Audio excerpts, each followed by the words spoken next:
Halo semua, ketemu lagi dengan Reni di sini. Hari ini kita kedatangan laptop.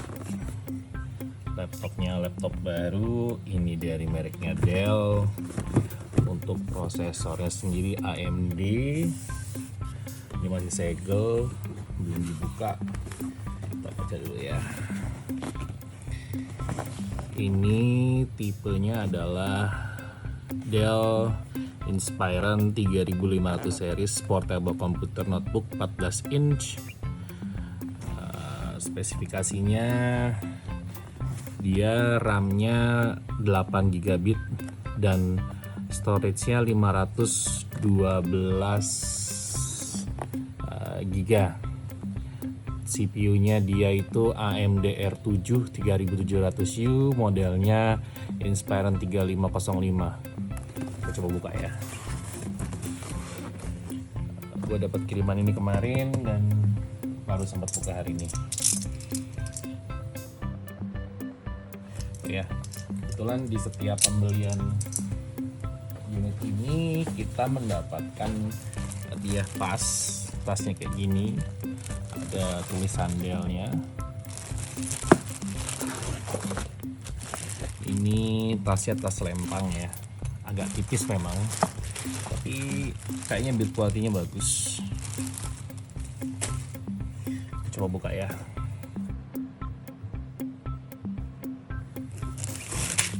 Oke, pertama kita ada silica gel, dan ini ada power cord-nya. Kemudian ini ada laptopnya. Ada apa lagi dalamnya? Ada adaptor, ada kabel manual, dan ini kayaknya cuma bus doang, jadi pure kosong, nggak ada apa-apa lagi dalamnya. Kelihatan kan ya, kosong. Ini busnya buat ke bawah aja.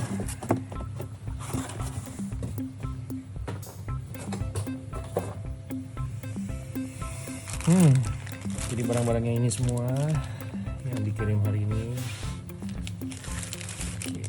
Oke, ada informasi mengenai premium support dari Dell, 24 jam katanya bisa ditelepon. Dan ini adalah lokasi service centernya dari Dell.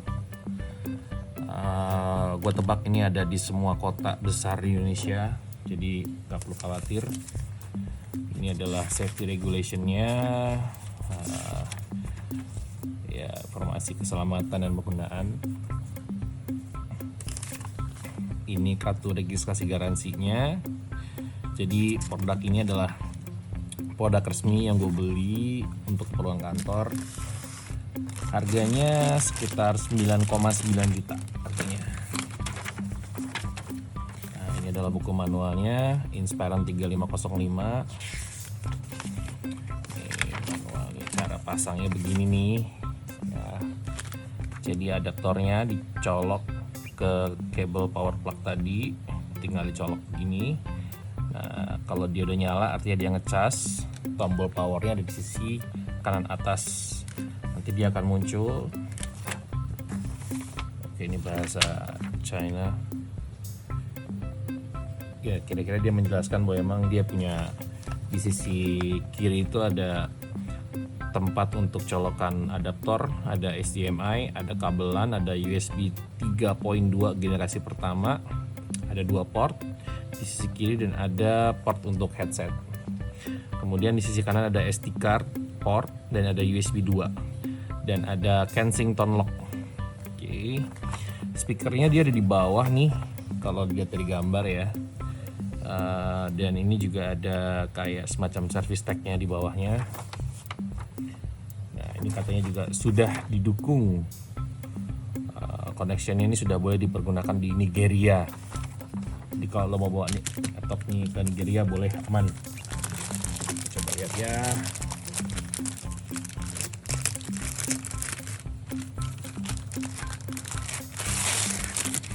Oke, ini dia laptopnya. Oke, bisa dilihat juga di di sini. Ini ada buat kabelan masuk, bisa digeser-geser kayak gini. Kelihatan nggak ya? Kemudian ada yang tadi gue jelasin, ini ada buat adaptornya. Yang ini buat HDMI, HDMI, kabelan. Ada 2 port untuk USB 3.2 dan ada 1 jack mikrofon atau headset. Di sini ada port untuk SD card dan ada USB 2 dan ada Kensington lock di sini. Ya, ini dia Kensington lock. Oke, kita coba lihat ya seperti apa sih laptopnya. Oke, kita coba buka dulu ini si laptopnya. Oke.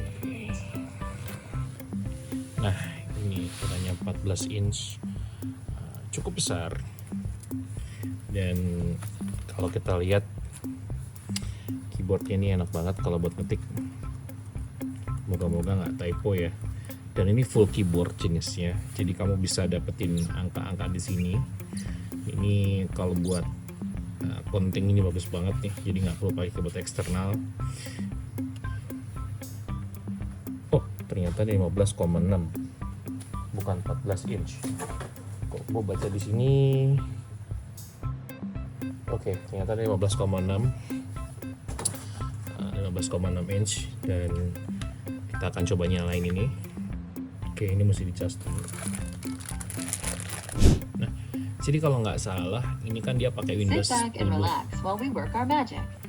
Nah, di Windows 10 ini dia punya teknologi semacam copy atau clone desktop gitu. Jadi kalau misalnya kita udah punya account Office 365, kita login di situ, nanti otomatis desktopnya akan sama. Jadi kalau gue punya komputer ya Mbak, jadi kalau gue punya komputer yang sama-sama pakai Windows, ketika gue akan coba untuk instalasi ini dan memasukkan username dan password gue, ya nanti dari apa namanya, dari komputer gue yang lama tuh akan copy semua settingannya ke sini, termasuk juga dengan OneDrive-nya. Jadi itu guna banget kalau misalnya emang kita mau pindah device. Ya Mbak. Jadi kalau kita mau pindah device antara device lama ke device baru itu nggak terlalu sulit gitu. Iya Mbak.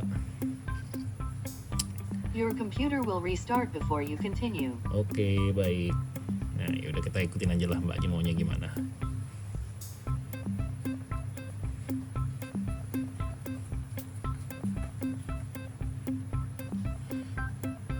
Nah, ketika kita udah login nanti, itu akan copy semua di sini. Tapi gue kelihatannya nggak bakalan make settingan itu, jadi emang ya udah biarin aja, emang ini setup sebagai komputer baru gitu. Tapi kita coba lihat bisa apa nggak kayak gitu ya. Karena seperti biasa barang ini bukan gue yang pakai, jadi cuma numpang lewat doang. Hai juga. Oke.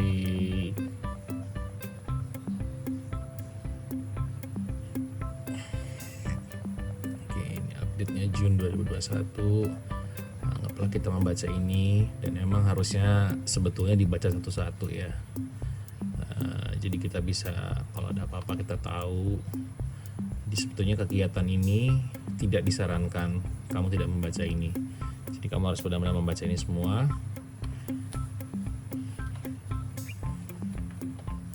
Anggapnya setuju di sini. Nah, ini dia nih, ini yang gue cerita. Jadi kalau emang kita sudah punya account dari Windows sebelumnya, dia bakalan otomatis ke copy di sini. Nah, jadi gue nggak bisa untuk melanjutkan karena gue nggak punya akunnya di sini. Oke, jadi gue coba alternatifnya sign pakai security key. Ternyata security key ini gue harus beli dulu USB khusus semacam dongle gitu. Ketika dicolok itu akan otomatis ngeloginin. Tapi karena gue gak punya, ya nggak ada jalan lain. Aku coba sign in pakai cara lain, ada nggak ya? Apakah akan create account? Apakah akan next? Coba kita create account dulu ya. Coba kita bikin email baru deh di sini gitu ya. Oke, ini sudah selesai dan ini kita lihat lumayan cepat. Aku pengen lihat dulu di sini. Sistemnya apa sih ini ya? Sistem, kemudian gue mau cari di about. Gue pengen lihat. Nah, ternyata ini masih Windows 10. AMD Ryzen 7 3700U dengan Radeon Vega Mobile GFX 2,3 GHz, RAM-nya 8GB yang bisa dipakai hanya 5,9, 64 bit operating system. Windows-nya masih Windows 10 dan ternyata belum di-upgrade sama dia untuk Windows 11. Nah, ini gue nggak tahu gimana cara upgrade-nya. Kita akan coba cari tahu caranya ya. Kita akan coba Windows Update dulu. Ternyata upgrade ke Windows 11-nya masih pending download dan semuanya masih pending download, dan ini gue harus klik manual untuk download. Jadi kita tunggu aja dulu kapan ini selesainya. Moga-moga nggak lama. Oke, jadi setelah sekian lama nunggu, ternyata device-nya belum bisa mendownload dan menginstal Windows 11 karena belum ready untuk device ini. Jadi agak kecewa dikit. Ini baterainya agak cepat ya ngecasnya ya.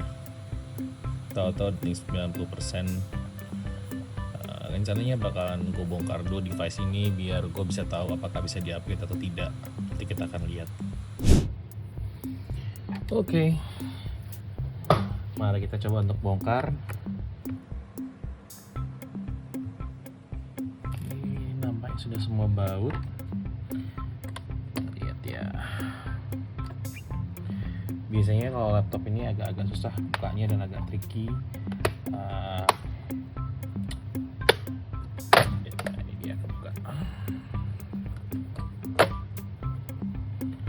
Oke, kalian bisa lihat di sini dalamnya seperti apa. Kelihatan jelas ya. Mana silau. Oke, kita coba balik dulu ini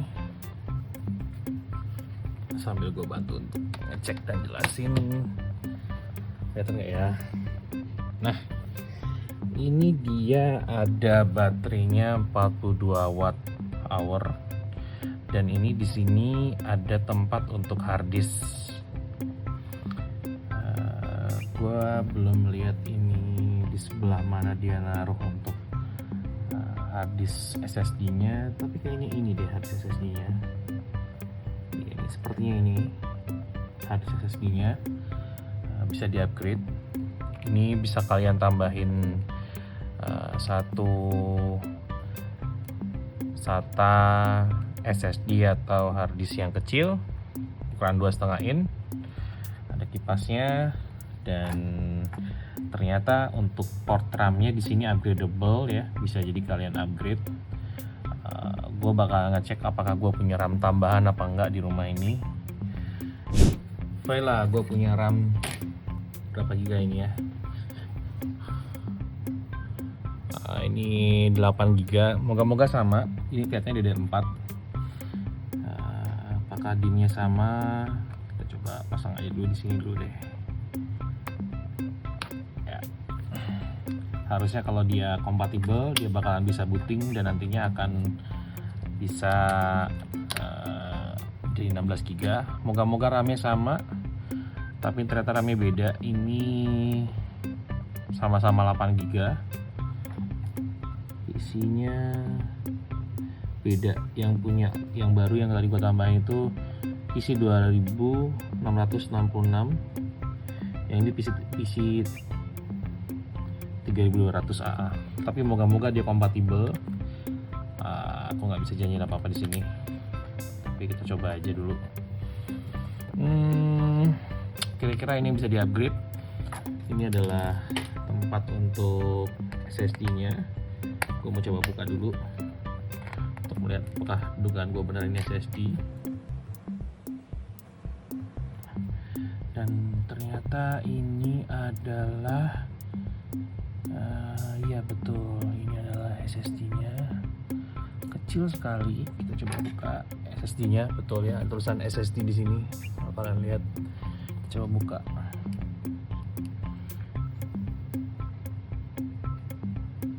Ternyata bukan pakai obeng ini. Gue nggak punya obengnya, nanti coba lihat. Jadi dia bisa pakai SSD-nya yang tipenya NVMe lebih panjang atau yang pendek. Jadi kalian bisa lihat SSD-nya sekecil ini. Gue akan coba pasang lagi di sini.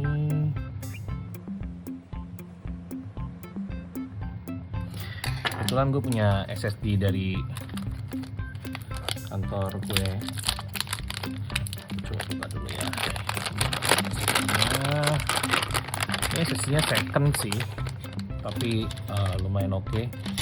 Ini Samsung 480 GB. Dia sudah dipakai selama 5 tahun 55 hari. Dan dari tesnya oke, health-nya 85% dan sudah diformat. Ini tinggal dipasang aja. Ini SSD SATA 6 GB per second. Ini serinya seri Enterprise ya. Jadi kalau nggak salah ini bekasnya server deh. Kita coba lihat ya. Bisa nggak kita pasang di sini?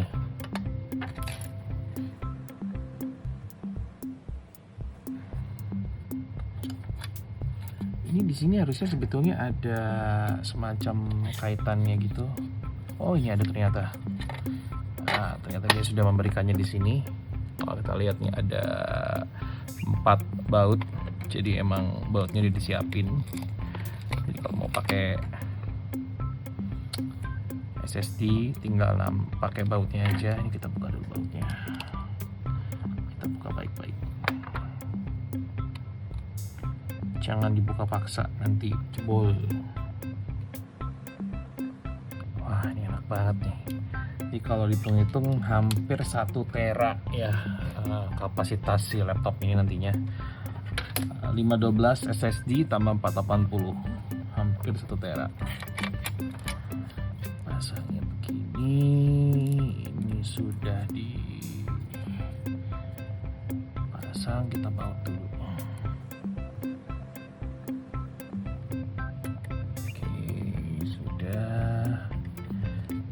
Masuk dengan sempurna, kita pasang.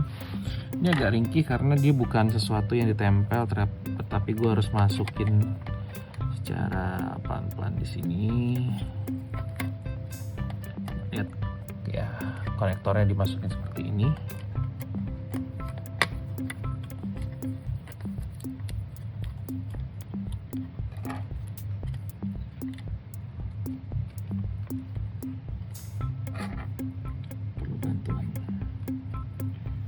Oke, masuk dengan sempurna dan kita bisa kaitkan di sini. Nah, kita kaitkan dan ini kita tutup lagi labelnya. Nah, ketika sudah baru kita kunci. Ingat bautnya ada 3 tadi, 1 di sini.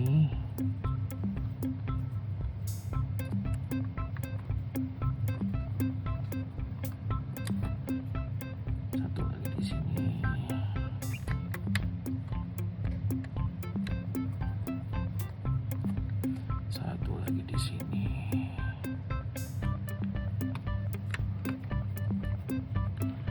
Oke, selesai. Sebelum ditutup, ini bakal gue coba dulu, tapi gue benerin dulu kameranya. Kita akan balik. Jadi ini dibiarkan tanpa adanya tutup untuk melihat apakah jalan atau tidak. Geser ke sini biar bisa kelihatan apakah jalan atau tidak. Di sini kalau emang laptopnya nggak bisa booting, artinya memang RAM-nya ada yang salah. Dan ini kelihatannya bisa booting. Oke, ada warning ternyata. Ada memory change. Coba kita lihat di sini. Kita continue. kita pengen lihat dia seperti apa. Benar nggak sih memorinya bisa 16 GB?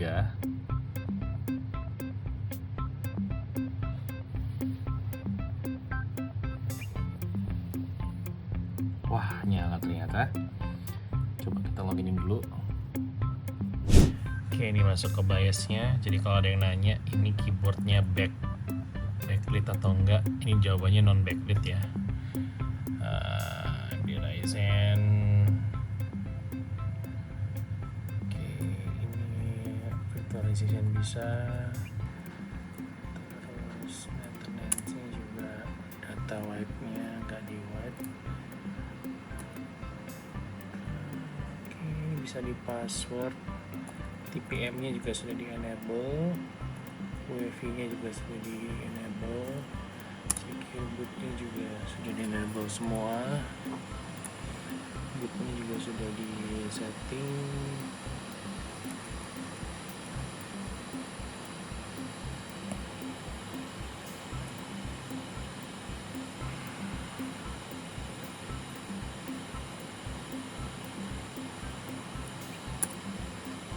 Bisa dimasukin asset tag juga buat perusahaan. Harddisknya bisa di password.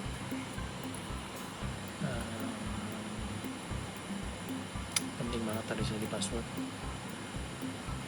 Oke, kita keluar, kita pasang lagi.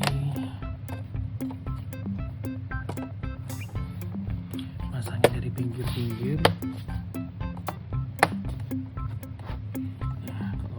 Nanti yang bagian ini yang bagian nutupnya nih, bagian ujung sama ujung ini yang bagian penutup.